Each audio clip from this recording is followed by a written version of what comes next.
Je commence d'abord par exprimer ma compassion pour ceux qui sont dans des hôpitaux et qui souffrent, peut-être innocemment, injustement. Je veux présenter mes condoléances aussi à tous ceux qui ont perdu des membres chers. Cette blessure est la nôtre, car nous constituons un seul pays et nous formons un seul corps. À chaque fois qu'un membre tombe ou meurt, c'est une part de nous-mêmes qui s'en va. Et c'est l'occasion pour moi de lancer cet appel en disant « Nous avons tant souffert et nous continuons à souffrir. Nous voulons aspirer à l'unité, à la cohésion, rebâtir ce pays, la République centrafricaine. Cependant, nous constatons que certains sont encore enclins dans la violence. Certains se comportent comme les ennemis de la paix. Comment expliquer qu'un compatriote puisse jeter grenade au milieu d'une grande foule où il y a beaucoup de personnes? Et ce sont ces comportements que nous condamnons énergiquement. Et ces comportements que nous refusons.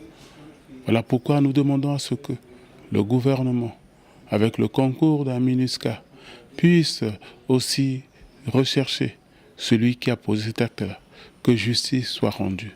Or, nous constatons que certains, emportés par la passion, emportés par le désir de vengeance, ont commencé à faire l'amalgame, la confusion, pour tirer, pour blesser, tuer d'autres compatriotes, que ce soit musulmans, que ce soit chrétiens et autres. Non, tous n'ont pas été responsables, tous ne sont pas complices. Il y a des gens qui ne savent rien de ce qui s'est passé. Les enfants aujourd'hui doivent reprendre le chemin de l'école et je lance cet appel à la retenue, à la raison, pour que nous ne puissions pas nous laisser seulement entraîner par la chair. Pour tous ceux qui se disent croyants, je les invite, surtout les chrétiens, à regarder le message de Saint Paul apôtre aux Romains, chapitre 12, verset 21. Saint Paul dit « Soyez vainqueurs du mal par le bien ». Le moment est venu de traduire dans notre vie notre foi. Nous ne devons pas nous laisser entraîner par la spirale de la vengeance, du mal. Nous ne soyons pas esclaves du mal. Nous devons plutôt offrir autre chose, permettre à nos enfants d'aller à l'école. Les enfants de 3e, 5e ont besoin d'aller à l'école. Nous avons besoin des leaders venant de ces communautés, venant de ces quartiers. De grâce, chers adultes, soyons responsables maintenant.